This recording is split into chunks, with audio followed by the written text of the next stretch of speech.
বিএনপির মহাসচিব রুহুল কবির রিজভী বলেছেন, চিন্ময় গ্রেপ্তার হয়েছেন দেশের প্রচলিত আইন অনুযায়ী।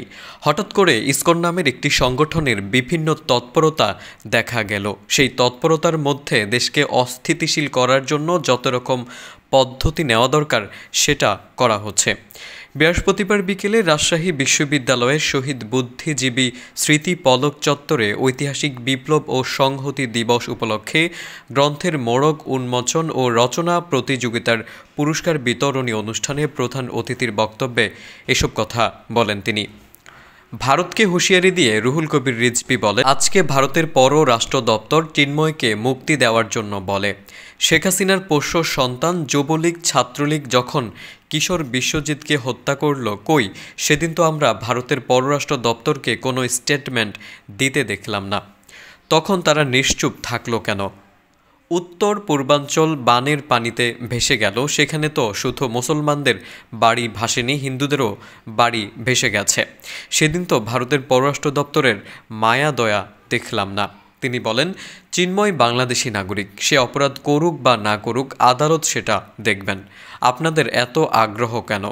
জুলাই আগস্ট আন্দোলনে 2000-এর মতো শিশু তরুণ কিশোরকে নির্বিচারে হত্যা করল যে শেখ হাসিনা, তাকে আপনারা সেখানে আশ্রয় দিলেন।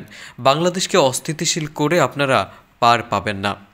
আন্তর্জাতিক ষড়যন্ত্র দিয়ে বাংলাদেশকে দাবিয়ে রাখা যাবে না। রাজশাহী বিশ্ববিদ্যালয়ের কেন্দ্রীয় ছাত্র সংসদের সাবেক এই ভিপি বলেন, চিন্ময়কে গ্রেপ্তারের ব্যাপারে শেখ হাসিনা অত্যন্ত দুঃখ প্রকাশ করে তার মুক্তি দাবি করে বিবৃতি দিয়েছেন। মুগ্ধর মতো তারুণ্যদীপ্ত ছেলে তার আরেক সতীর্থ গুলি খাচ্ছে, তার মধ্যে বলছে পানি লাগবে পানি। আপনি কি সেই মুগ্ধকে হত্যা করতে পারেন? রংপুরের আবু সাইদের বুকে পুলিশ গুলি করে হত্যা করতে পারেন? আর আজকে চিন্ময় গ্রেপ্তার হয়েছে বলে আপনি কুমিরের কান্না কাঁদছেন। এটার জন্য আপনি কি পুরস্কার পাবেন ভারতের কাছ থেকে? তিনি বলেন, আজকে সার্জিস ও হাসনাতের উপর যে আক্রমণ হয়েছে, তারা বলেছে এখানে ইসকনের সংযোগ থাকতে পারে। এগুলো কিসের আলামত? এগুলো কি ঘটনা ঘটছে? আপনারা কি মনে করছেন বাংলাদেশকে অস্থিতিশীল করে আপনারা পার পেয়ে যাবেন? 18 কোটি মানুষের দেশে অস্থিতিশীল করে আপনারা কিছু করতে পারবেন না। এদেশের মানুষ সচেতন, এদেশের মানুষ যুদ্ধ করে তাদের স্বাধীনতা এনেছে। দেশকে বাঁচাতে কিভাবে নিজের জীবন উৎসর্গ করতে হয় সেটি এদেশের মানুষ ভালো করে জানে।